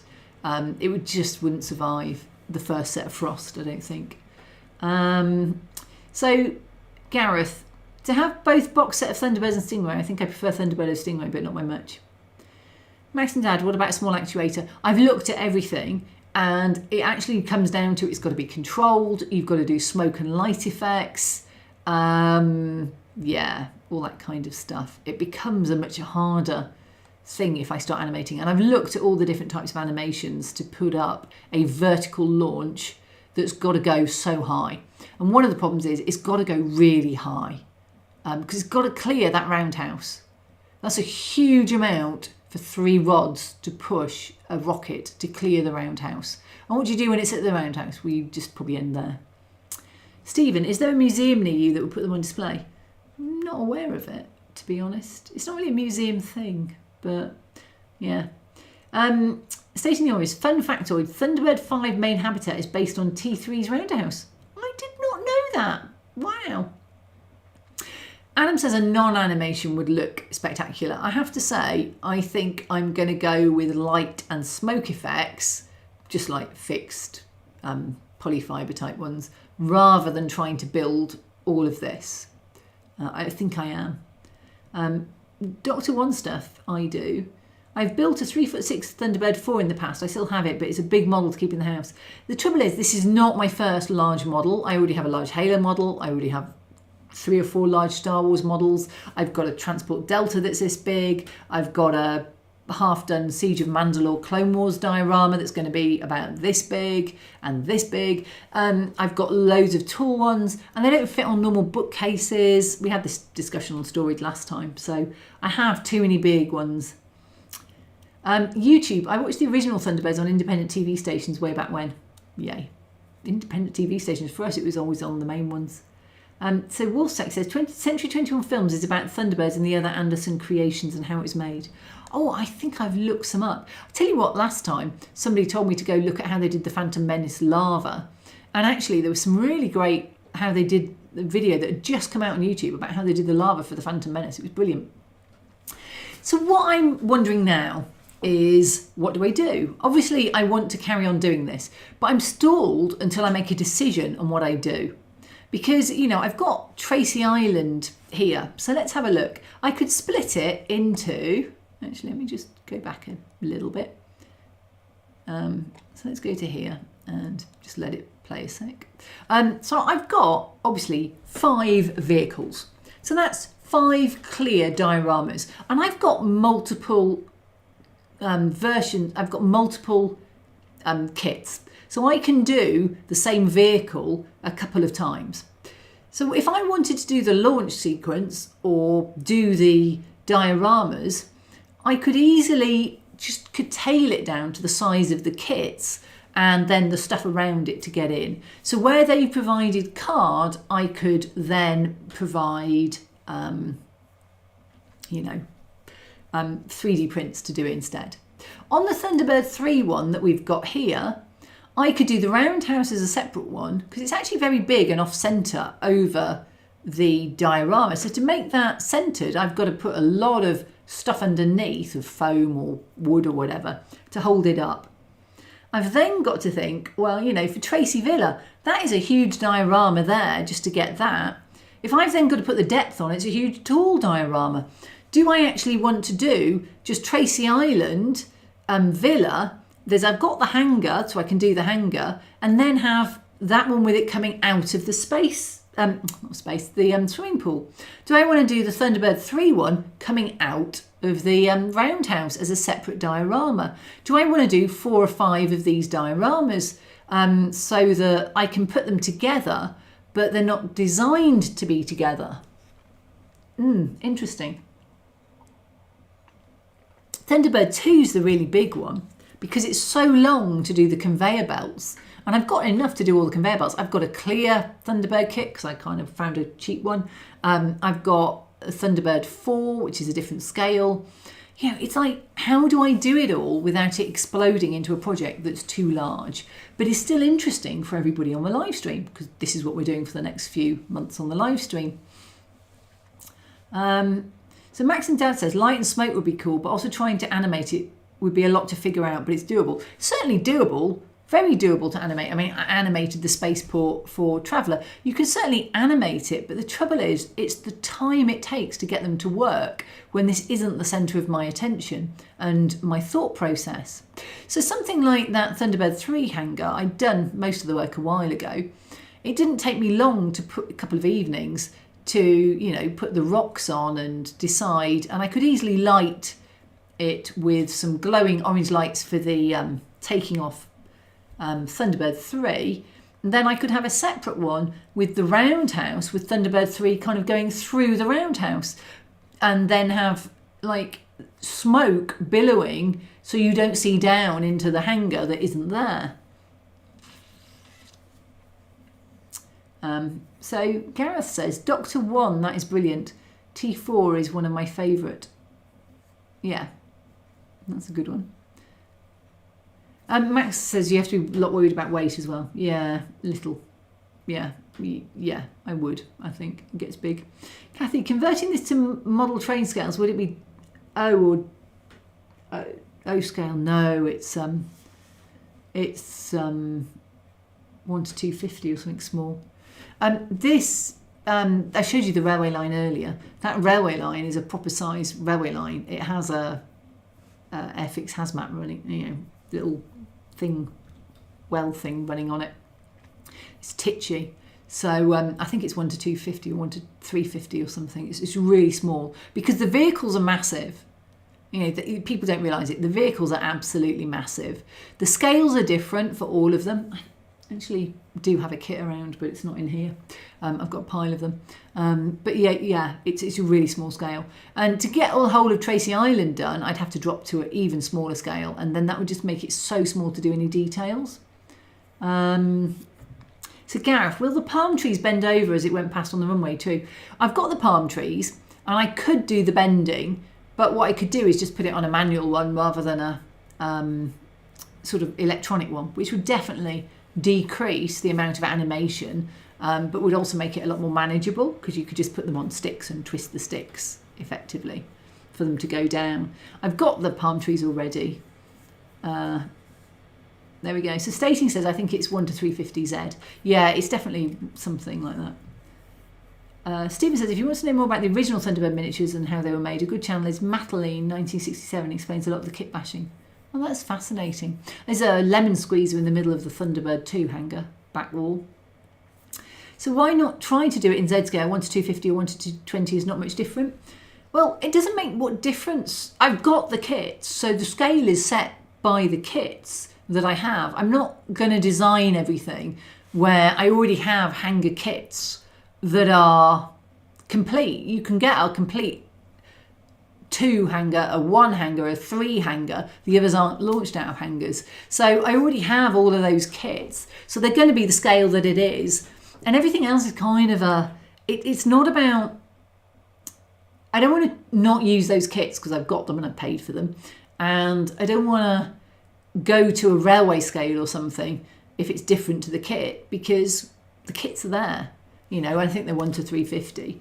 So it's, I don't need to change anything. I just have too much to fit in a reasonable house or project. And that's my problem. So at this point, we've got 3 or 4 design options that I need to consider. First up, I could do a series of just separate dioramas. Probably a little boring in some ways, but you know, because each one will take me several months to do, it might get a bit long-winded, but I could certainly do a series of each of the dioramas. So I could have Thunderbird 3 with launch, with sort of smoke and LEDs, and that's fine. And that's more or less designed. I can have the roundhouse, which, as you've seen, is printed, but a long way off being finished and fettled. And I've got all the stuff for that, and that was designed. It took a long time to design both of these. It was several months before I became a full-time designer, doing it in evenings.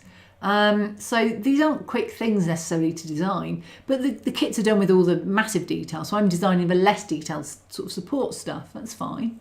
Tracy Island, the villa, is a lot designed, so that's okay. I've got a villa that's a lot designed. I can do that. So then you're going, well, I've got all this stuff. It's well on the way. Thunderbird 2, I could just do the hanger that's there and just do the missing wall because it's only got one wall, and do the missing wall. And I could do that. And I've got all the vehicles, so I could do the conveyor scene as a separate one. And the question becomes, do I try and make them that they can sit near each other, sit on each other? How much scenery do I want to do? How much of it do I 3D print, and how much do I just fill with foam so that it's, you know, blocked out?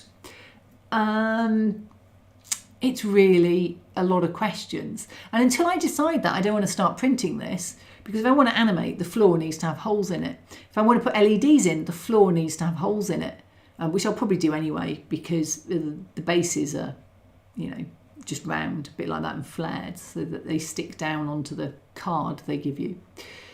So that's really where I've been going. And yeah, that's, I think, where I'm going. Less and less going into them, maybe lights. And you can get flickering LEDs, so doing flickering lights for them taking off is fine. Bit of polyfibre, and maybe 1 or 2. What I could do, and this was an original thought, because I'd just seen a video at the time of someone who'd done a cartoon strip. And so each diorama is like a cell of the cartoon strip. So what you'd have is the 5, 4, 3, 2, 1 launch, but 5 is just spinning in space, really. 4 you could have coming out fixed, obviously, because it's a cartoon strip, so it's a set thing rather than a video thing. And then 3, which is this one, could be like 2 cells, or a cell split in half, with it coming up as 1, and then the roundhouse, it going through the roundhouse is like the second one.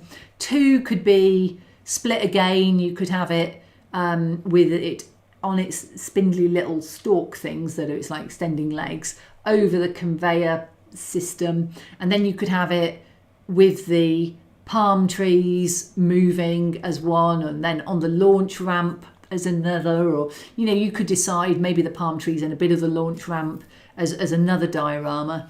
And then one would be the hangar scene and then Tracy Villa with it coming out of the swimming pool because it's come back. And again, it's just a black hole really underneath with smoke to hide the fact that you've no detail for the hangar.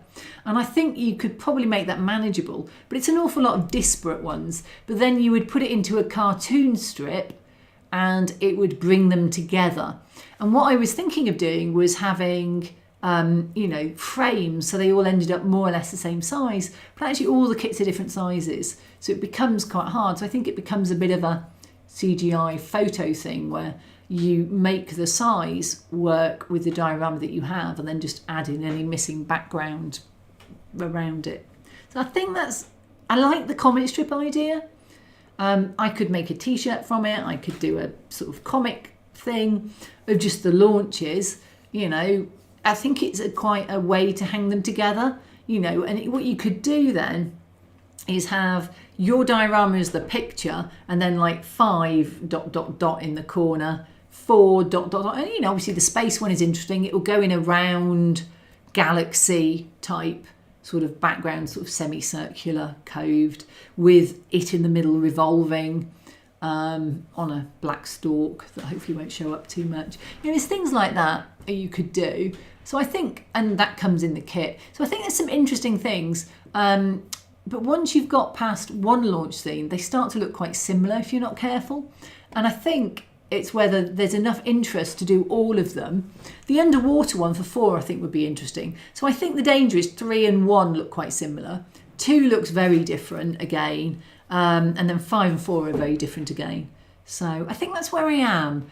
But, you guys are the ones that, when we talked about what I was going to do for the live streams, you were all very keen to have this. So, and then, if somebody wants to buy one of them, they can buy one. Or I can sell the whole lot as a group. We'll see. Individual modulars sound like the way to go, says Norm.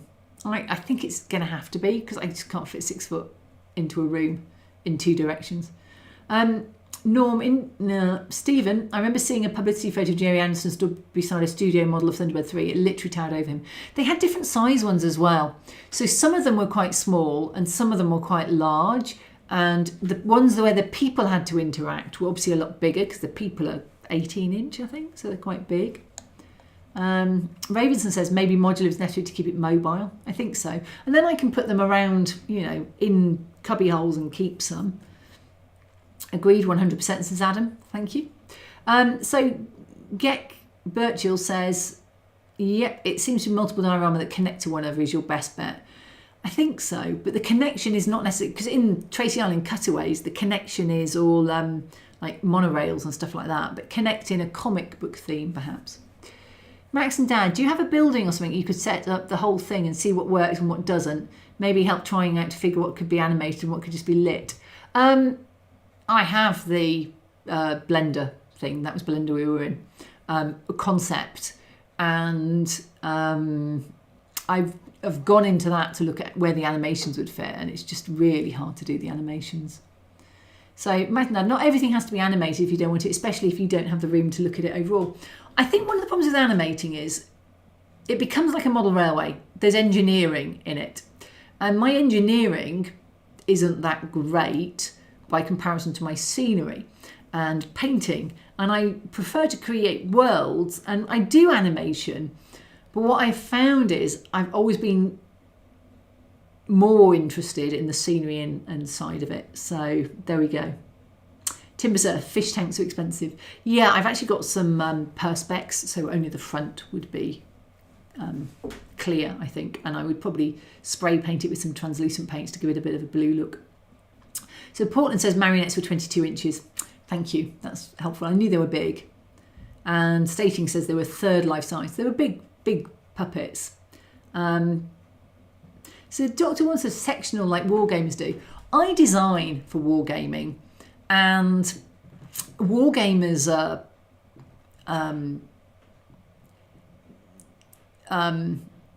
different by each game, is probably what I'm going to say.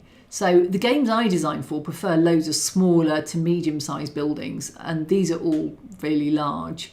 But I will probably make them, they're clipped together, and I'll probably then glue them so I can fill the gap and put the lights on. That's the idea.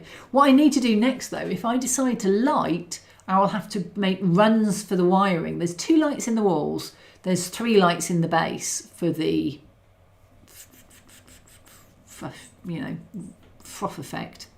And then there's a little tunnel that comes off from the side that will have a light in. But then I haven't capped it yet. But what I'll have to do is cap the end so there's not like ambient light getting in there.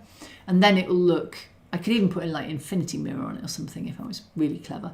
But I need to cap the end. So that all needs sorting for me to consider how it works. The rock face, I want to print, separately so I can spray paint it separately, things like that. 22-inch Cathy's. Yeah, don't.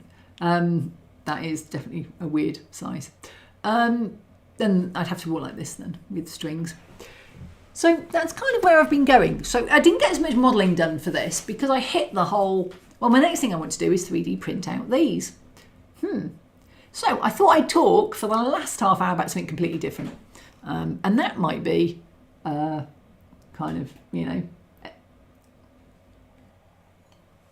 Max and Dad was maybe you want to make a few walls hollow to run your wires. I'm actually just feeding from the back here. It's more about where I put the battery packs and things like that I would be thinking about. Where do I put the switches? That's what I would model in. The wiring actually runs are quite simple on them because there's only 3 lights and 1 at the bottom. And so it's just about putting in some wiring, as you say, wiring runs, but also where do the batteries live and the switch to turn it on and off. And that's the thing. So that's what I'll be doing. So for the last half hour, I was thinking, what could I talk about? I was going to talk about spray painting because I've had a really... Oh, Jack. Sorry, Jack. Jack just told me that's how I pronounce his name. I think I called it Geek. I'm sorry. It's always valuable to work on something that's slightly outside of your skill set with each new diorama, like animation. I think, okay, so this is the truth. I just don't have time to do it. I'm a full-time designer. I work every evening on my renders. I'm squeezing this in around my shelf queens, the modelling I'm interested in doing, that I haven't done for the last 3 or 4 years. So they're all projects that I really want to do because they're still shelf queens as opposed to sold at this point. And I just don't... If I say I'm going to animate this, the thought time that needs to go into it will just mean you won't see it on a live stream because I just won't do it. I've still got a lot of modelling. So my live streams have become kind of we're going to do Thunderbirds. I did Dagobah before that. And I really enjoy doing the bigger diorama because it kind of is you're able to do slices of it and talk about, things like that. But you can do like a specific section. I think like for Dagobah, I did a whole week on just using jute string because that's what I'd spent a week doing. But I was working full time on modelling when I was doing these ones. So I would spend a week doing it. Whereas now I'm looking at squeezing it in a few hours when I'm already doing full time this very thing. And I'm really wary about committing to a big project that absorbs a lot of my time when I already feel that I'm behind on my Kickstarter and I want to be spending my time on that, and I haven't done any of my Kickstarter modelling, so I need to, in the new year, get all that painted and up. And at the moment I've got a 8-foot section full of buildings that need painting. It's coming along. I've got the smaller buildings, the more like kiosk-y ones. So I'm doing the ship services building. I was going to do a hangar based on Thunderbirds, and then I did this comms building and it was massive, and I was like, I've got too many big buildings. I actually need to do smaller buildings now. So I think it's because my day job is this, but it isn't doing this project. I'm reluctant to spend the time on it. I don't know. It's an interesting one that you have to kind of work out where you want to put your time. Anyway, so Bill, self-adhesive copper tape is your friend when wiring confined dioramas. Yeah, I've used it actually on the hangar. Not the hangar. When I was doing Severna Spaceport and I was doing the landing pad, I used it for that. It was really good. So Monique says, maybe you've bitten off more than you can chew, Cathy. Thunderbirds is a huge project. It is a huge project. And I could just sell the kits I've got, I'm sure, secondhand, and move on. I've only built the Thunderbird 3 one, which is actually the one I bought from Japan. The rest of them are still untouched, though I've had stuff out to like scan it. I haven't taken anything out, if that makes sense, except out of this kit. So I'm just like, what do I do? If I was to look at what I spend my time on, it's designing for Kickstarters, and 90% of my work is sat in front of a computer looking at stuff like that, and that's not really live stream material. So if I don't do Thunderbirds, or I say, you know, I do a bit of a Thunderbird update every few months when I get a bit of time to work on it, because I actually do need to have breaks from my Kickstarter as well. I need to decide what is it that I will do on my live streams for next year. So I've done things like going back to basics and talking about glues and stuff like that. And I'm happy to talk about scenery and glues and things like that. But what is it that people actually want on a live stream, I guess, is the question. So Adam just said, Norman, Thunderbirds are no. Norm said Thunderbirds is a no-go, lol. So the question is, what do you want me to do on live streams next year if I don't do Thunderbirds? And I can throw out some options. I can talk about, like, I spray painted, it went really badly, but we could look at how to use spray cans, you know, if you're doing big projects, how to use an airbrush, how to do things. I do my terrain for Kickstarters a lot, so you'll see a lot of FDM prints. Always happy to talk about 3D printing or scenery. But what are the threads that I hang it on? What are the decisions that I make? Because my world has changed since I started the Thunderbirds. At the point I started Thunderbirds, I was expecting to take a creative director role and be working full time for somebody else, and Thunderbirds was going to be my modelling project. Now I'm self-employed designing 3D prints for a living, but they are sci-fi 3D prints, and they're for gaming because that's where the market is. And you know, I have tons and tons of stuff I design for that. Do people want to see the design process? Do people want to just see what me talk about how I design things? Do people want to see me doing scenery? What is it you want, I guess?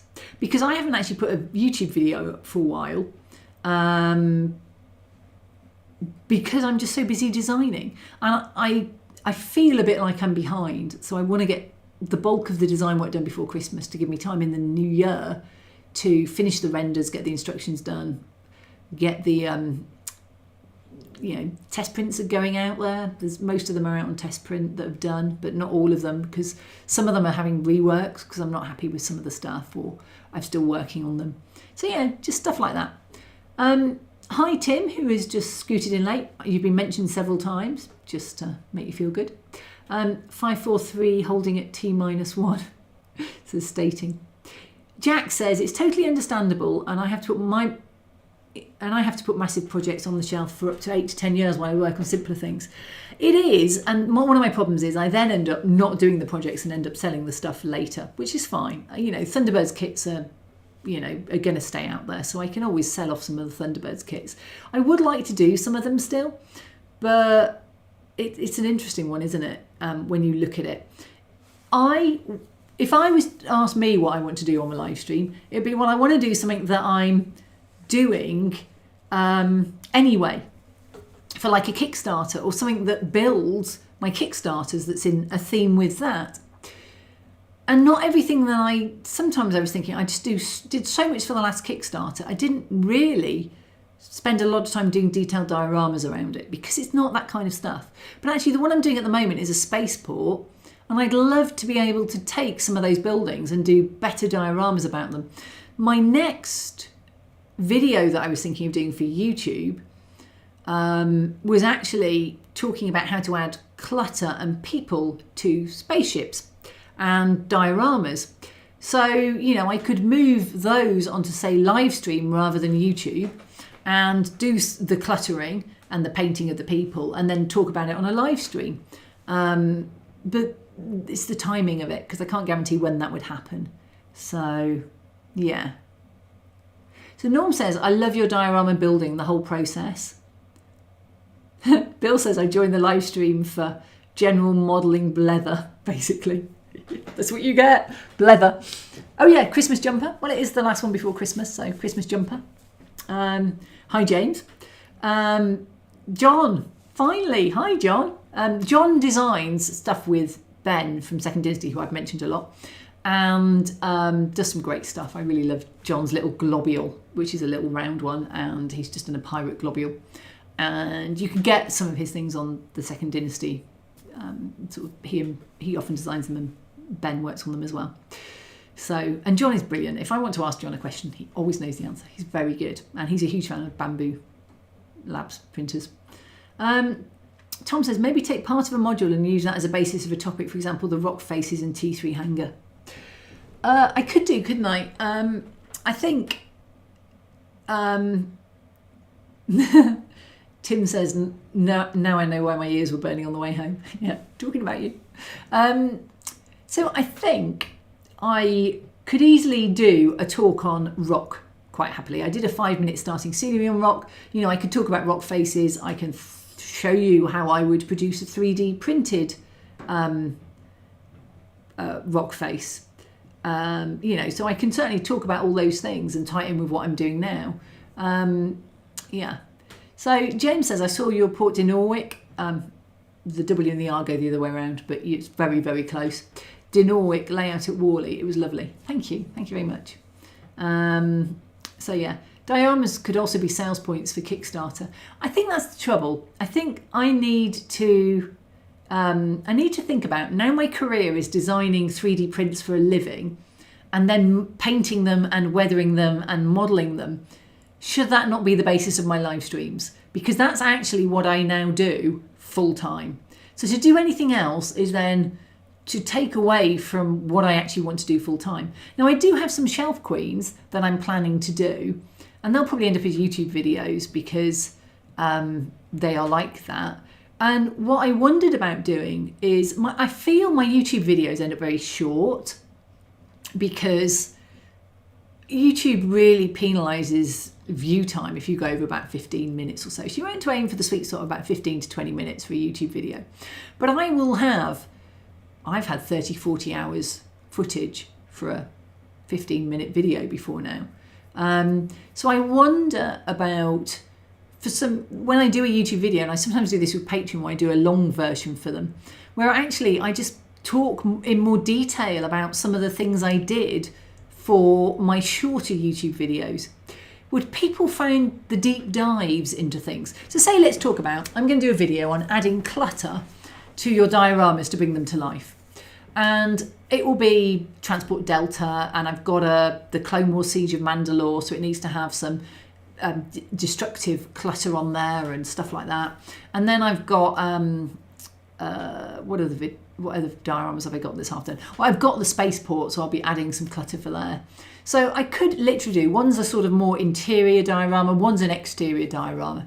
And we're talking about adding clutter. And then I want to talk about adding people on another video. So I could do a typical YouTube video, how to add clutter. Ooh, posters, coffee cups. I'm thinking Starfield. If you play Starfield, you'll know what I mean about clutter, because they just clutter everything.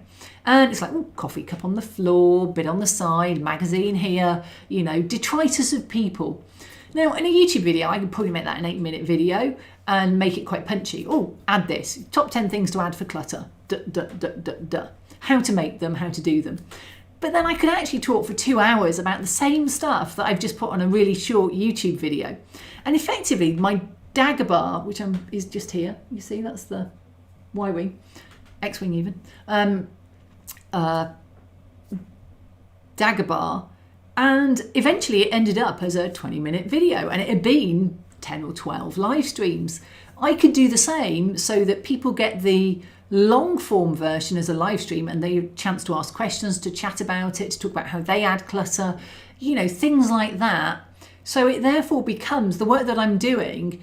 I feel like I miss a lot out. I cut so much out for YouTube that people would be interested in. but I don't have any way of putting it in there because it then isn't YouTubeable. It's just too long. What do you think? Stating the obvious, suggestion, build the dioramas into a themed storage case. T3 silo would fit in a tube, decorated on the outside like a TV prop. I actually want to do some, I want to do some cases to hold my Star Wars stuff. Like if I do a Titanfall cosplay, for example, it's going on a mannequin. But if I wanted to put it away, I'd want a Titanfall themed case. And there's a guy on Instagram and YouTube called Odd Viking who does the amazing carry cases for all of his cosplay props. But I was looking at terrain, which is quite big, and some of my dioramas, and thinking I'd like to put them away into a themed case. And the thing that stopped me is finding the right box that looks vaguely Star Warsy to start with, that's in black, so if you chip the paint, it looks reasonable. There isn't a fortune just to buy a plastic box to put things in. So I'm still working on that, but I really like the idea of carry boxes being decorated. John says, I've been trying to get Kathy into selling physical prints. He has, and we will have a conversation about that. Jack says, it seems to me that doing a few very small dioramas over the next few months might be the way out of this. Think of some one model simple dioramas you can do on live streams. That could be a way, and I have a few things still left around. James says, 3D print's interesting. I had someone else design a 3D print at a station for me in Engage, but they couldn't make the canopies work without distorting. I suspect they were trying to resin print and it was too thin. So Norm says, a combination of 3D printing in conjunction with old school scenery building. Cool. Max says, I like the live stream. I just like it. That's cool. Some do long form videos on a second channel, but it usually gets little views, but you don't get penalised for your main channel. That is true, John, but could the live stream be the equivalent of that? Because live streams are going to penalise my main channel anyway, because they are, 50 or 60 live viewers and then maybe 1,000 views, and they're 2 hours long. So I'm already doing those onto my main channel. Nebik says, as someone that designs a bit, I enjoy watching people design process, warts and all. It's a nice source of inspiration when you might hit a block. I could certainly video designing one of my next sort of buildings for the sort of current Kickstarter. It will be maybe a passenger terminal or a trade kiosk or something. So yeah. So Portland, multi-part videos, make long form and cut them into sweet spot length to be continued. People don't come back for second and third parts though, Portland. It's a known fact that people don't come back for part 3. So each video you do then tails off, and by part 3 your views are lower.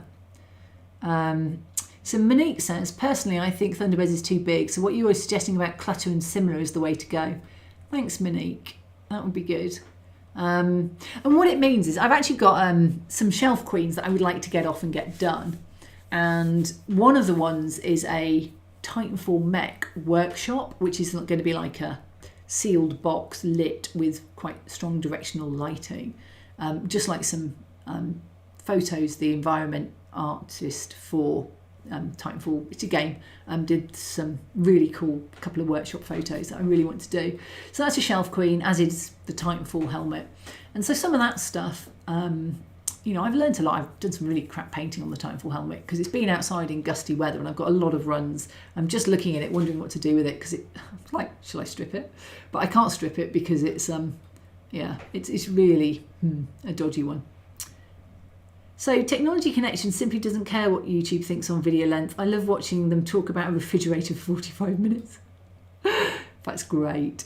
I think the trouble is, there's this whole thing of YouTube. I've tried being a content creator, so actually now I'm not really fussing about what YouTube wants, but you guys turn up for live streams, so I want to know what you want, because I want to do something that's appealing to you, because you've obviously turned up for this and it's of interest to you. Max and Dad, I think whatever you decide to do will be interesting no matter what it is. You're a superb modeller, Kathy. Thank you. The scenery stuff is what I personally like, but anything else is interesting. So what I have as an idea is, for example, I did a workshop, which was one of the stretch goals on my last Kickstarter, not the current last one, but the first one, the modular landing pads. And it's an FDM building in desert. And what I'd like to do is actually create an entire workshop scene from it. using one of my prints that came out of my Kickstarter. So that's what I probably would be doing, is taking some of these prints I've got, and so for my Kickstarters I'm doing complete building and modular, so every building I have 2 of, and I could use one to create like a really detailed diorama and then use another one just as the terrain piece. But yeah, definitely. And then I miss doing the scenery. I've got this lovely brand new workshop and I'm hardly up there because I'm just sat in my computer downstairs now, and I do miss doing the modelling, but at the weekends I've just not had the time to do it. So Mac and Dad says, because I think anything you learn something from it. That's true, I learn a lot from everything. Portland, you can't be the only one that has not keen on the cardboard background for the TB3, just make replacements for the kit part and sell them. I can't, it's IP. I would be cease and desisted like mad. I can't do anything that's IP related. This is my business. Everything I do is an original design, or it's a diorama that's a one-off and I sell it and then it's not a problem. But you just can't do stuff like that easily. You can sail really close to the wind, but I found that things like Thunderbirds are actually quite litigious, I think. So Dr. One Stuff I do says, I do a lot of CAD for some of my projects on my channel, but I've moved from 123 Design to Fusion 360. I'd love to watch you CAD in Blender. Thing is, I don't know who's that excited about watching Blender, because I don't use vanilla Blender. I've actually got loads of add-ons. So I can't start at the beginning and go, this is how you do it from scratch, because actually you have to spend 60 quid to get the add-ons I've got. It's not many, and I would recommend them, but I don't even know which add-ons some of them are, because they're all seamless integrations with each other. But yeah, I think what I can do, I've got several ideas now for next year. I might just pick a topic like let's talk spray painting or something as well and just talk. But 2 hours on one subject can be a bit much sometimes. I can talk, but I sometimes just run out of steam on spray painting or something if it's too narrow. I've actually got a pile, I've just found them again, of lighthouses. I printed 5 lighthouses that I designed. They're printed in clear resin. They're on rocks. It's 2 Thingiverse free prints shoved together, a lighthouse and a bit of Blender work in the middle. And I was going to do 5 or 6 different demos on how to do water. So I was going to spray them more or less black and then dry brush white on the lighthouse and grey on the rocks. And then it was all going to be about the water. Can I use resin? Can I use, gel? How do I get the waves? And I was going to do those. So I think I might pull those out for a live stream as well and do a live stream on water, that sort of thing. James, do you do custom 3D print work for individuals? I don't have time. I literally don't have time.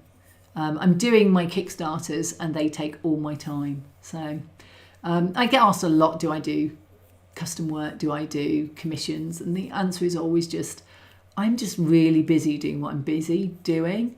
So yeah. And also the work that I do at the moment is scalable. I can sell it to multiple people. Custom 3D print is a one-off. So your time only goes to one sale. That's kind of how I justify it. So Adam says, love your dioramas and sceneries, but your Kickstarters are fantastic. We'll all be with you, whatever you decide. Thank you. Max and Dad, that'd be cool. I like lighthouses. They're really cool. And I think, I could theme things around. So I've got someone said to me, why have you got a helter-skelter on the side? And the answer is I have a helter-skelter on the side because I designed it. I spent months designing it. It was the last thing I designed in Fusion 360, and then I went to Blender because I just think so much more Blender than I do Fusion 360. And Fusion 360, they keep taking stuff out of it and making it harder. So I really love Blender. And so I went to Blender after. I ended up finishing it in Blender because Fusion 360 just couldn't cope with the size of it. But anyway, Fusion 360 did it in. I printed it off. I had to wait till I got a new printer because it wasn't too big to fit on my old printer. It's a HO scale Funfair, and I got rid of all the Funfair kits and all the Funfair stuff, and all I've got left is the Helter Skelter.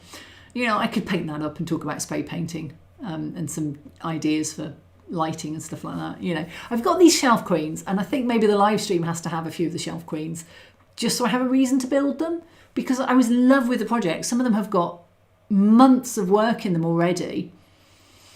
I probably just need to get them out there, don't I? So Monique says, good idea about the water. Thanks, Monique. Tim says, watching me do 3D design live would be a bit like watching paint dry. And there are plenty of well-edited tutorials out there. What is more interesting is the design philosophy of the creator. So what I've spent today talking about is actually I can't cope with the Thunderbirds project because the design that's there is too big.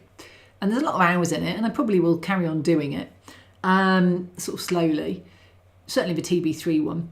I think I could easily talk about, say, my design for the latest Kickstarter with all of the false starts on some of them, and talk very much, spinning around them in Blender about why I've had problems and where the issues were and what I've done, the mistakes that happened, and some of the issues that have hit me later on. So I've got a whole set of them, and they're all at a certain height for Shatterpoint to match in with that if you want to. And then I've got the floor, which puts it out of Shatterpoint. And you don't have to put the floor on, but if you put the floor on, it's no longer Shatterpoint height. But my floors are all different because they're all for different buildings. So all my floor heights are different. And I'm like, I've just completely non-standardised this by putting floors on. Thought process. So, there's a load of stuff around it, and thinking about how you come up with a... and John was very helpful, actually, when I was designing my base system for this, the base modular system. So I can certainly do one on that. It'll be January in the new year before I get to it, so I've got a bit of time. If anyone's got any comments and they're watching this later, just drop them in the comments as well, because it's really helpful to know what people want me to do. Bill says, the thing with interactive chat is that it's very organic. You start on spray painting and the chat might veer onto 3D printing and scenery. One of the problems is we normally veer onto Doctor Who and Blake 7 and sci-fi and Thunderbirds, which is why I ended up doing Thunderbirds, because we veer onto that kind of chat a lot. But yeah, and we've already veered onto Doctor Who this time tonight, and we'll end up veering onto it again. And yeah, it's fine. I'm here just to chat. I mean, I work on my own all day now. I spent 25 years in an office. I'm used to having people around, so I can chat for England. I'm like an extrovert, very happy to chat to anybody. But I don't want it to be boring with you when it's just blether and it's mindless blether. And I would like there to be some modelling in there, because I am a modeller. That's what you're all here to do. And what I normally do is put the video to go in the background. So I can certainly do Blender work and then just speed it up so it's not taking forever, and talk about it as one, and talk about my design process for the next Kickstarter. And I could do that in January, and then talk maybe a little bit more about stuff in the February one. Kickstarter goes live mid-February, so that'll be about where we are. But just talking about how you render them out and how you make them look good, and some of the design decisions I've made, certainly I can do that very easily. So yeah.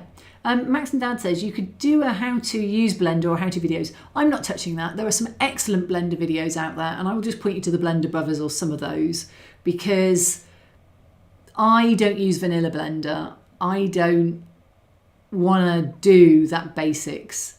I just don't want to. That's not what I want this channel to be about, teaching you Blender. That's not what I am. I'm a modeller who does a lot of 3D print design at the moment, and that's now my job. But I want this channel to be about modelling, because that is what the channel's about. And actually the output of all my design work is modelling. I'm happy to do one or two about Blender, talking about designs and the stuff that I'm doing, but I don't want to be this is a how to do Blender channel. There's some much better ones than me out there. So there we go. So Bill says Blake 7 for the win. Excellent, love Blake 7. James approves of modelling. I think we all do, that's why we're here. But yeah, I approve of it too. Max and Dad's like, we like talking to you, Kathy. Thank you.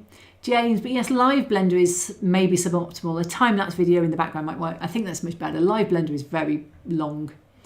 Randomly says supercar to derail the chat. You said it. But well done using Blender. Good open source choice. I've done some 3D print things in Blender. I think Blender's brilliant. It's so powerful. So Norm says, off topic a bit, Amazon Prime just added the first season of Halo. I'm really enjoying it. So I have to go here. You've mentioned Halo. I love Halo. I have played all of the games. I've played some of them several times. Huge Halo fan. I've read some of the books. I've watched every movie that was for Halo. I actually really like Forward Unto Dawn. I like The Fall of Reach. I love all that stuff. And what was that first season of Halo? It was a great TV series. Don't get me wrong. I enjoyed it as a TV series. It wasn't Halo. That wasn't the Master Chief. That was nothing like the Master Chief. When in the very last episode, when he's not actually really himself, I'm not giving any spoilers, He's more like the Master Chief than any other time in that. It just is wrong. And they deliberately employed somebody who had never played Halo ever and said, I don't want it to be like Halo. I want this to be for dads and sons to watch together. Maybe they said dads and kids, but I suspect they said sons. And we just want to, it's an alternate universe. And I'm just there going, Halo is a brilliant story. Halo is a great story. Why did you, two filmmakers, feel that you had to completely rewrite Halo into something it isn't? Because that wasn't Halo. They're all the same names. They've got some of the same themes, but they're not Halo. Anyway, I still enjoy it as a sci-fi series, but if you've played the games, mind you, the last game was a bit disappointing, but if you've played the games, it's just not the Master Chief. It really isn't. So Bill says from Supercar to Joe 90 lol. Norm's it. Timbersurf, design, make and sell kits of interactive Blake 7 computer, Arduino and laser cut transparent acrylic with all the flashy lights. Orac, you mean? The little Orac. That was cute. Monique, I'm like you, Kathy. Now I'm not working in the office. I have no one to talk to. Social contact and talking about modelling is perfect. I get that. Tim Williams, Blake 7 always gets my attention. My mother used to take me to the conventions back in the 80s. I didn't know they had Blake 7 conventions, but yeah. So Max and Dad, how about doing your modelling, like different techniques you use to achieve certain effects? Yeah, I definitely will think I'll be doing that. Halo is awesome. Doom would be cool. I have never played Doom. I've seen the movie, wasn't very impressed, but I've never done Doom. How would you use DALL-E 3 AI for inspiration? I wouldn't, is the short answer. I do sometimes use Photoshop AI to fill backgrounds on posters for my signs, but that's it. Duke Nukem, I didn't play that either. Pat Goldblatt, I'd love to hear your thoughts on the different approaches of Fusion 360 and Blender with examples. I'm still trying to decide which one suits my way of thinking. That'd be cool. Yep, I can certainly talk about that. So James says, where do you sell your 3D print things?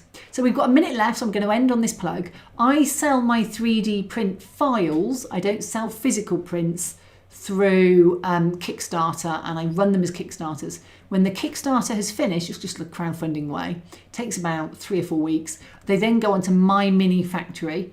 And if you go to My Mini Factory and type in Kathy Millett, you'll find my store there with all of the things, either as campaigns, which will what ran as Kickstarters, or some individual bundles and stuff that you can buy so that you can have the files, but then you have to print them at home on an FDM printer because they are for print at home. And I'm going to finish with Tamsin saying, sounds like Halo series is a bit like the Wheel of Time and the Peripheral. TV hacks thinking they can do a better job than the award-winning authors. You have hit the nail on the head. And the other thing to remember is a TV series is quite long compared to a movie, but it is not the hours you spend in a game. I'm playing Starfield at the moment and I have just hit 10 days elapsed time. That's 240 hours. And that's not counting the amount of times it's crashed and I've had to replay hours, or the fact that I'm stuck in Ryujin Tower because I can't get back to the guy I ignored at the beginning and I have to do that quest to finish it. The hours I've sunk into Starfield is scary. But, a TV series or a movie can't compete with 240 hours of sat in front of playing a game. So there we go. Quickly, Jack says, Jaw 21, I think adding anything AI in now is so controversial among artists, it would take away from Livestream. It may even start arguments. I wouldn't even do it. I just use it to generate mountain backgrounds, something like that, forest backgrounds, rather than getting a... and that's on Photoshop alone. But they're not... it's not what I'm about. So Mark says, great stream, have a good Christmas everyone and a great New Year, see you all in 2024. That's true, the next time I see you all it'll be 2024, so happy Christmas, thanks for being there, thanks to Norm, Timber and Digger for their moderating as always. Norm, I hope your back gets better. Happy Christmas to you, says Norm, and Kathy and all in chat, see you all next year, take care. Whenever you come up with the live streams, Kathy will be fine. I just want to make sure there's some scenery in there for people. But yeah, leave it with me. I'll let you know what I decide next year. Have a great rest of 2023 and happy Christmas, and I'll see you in 2024.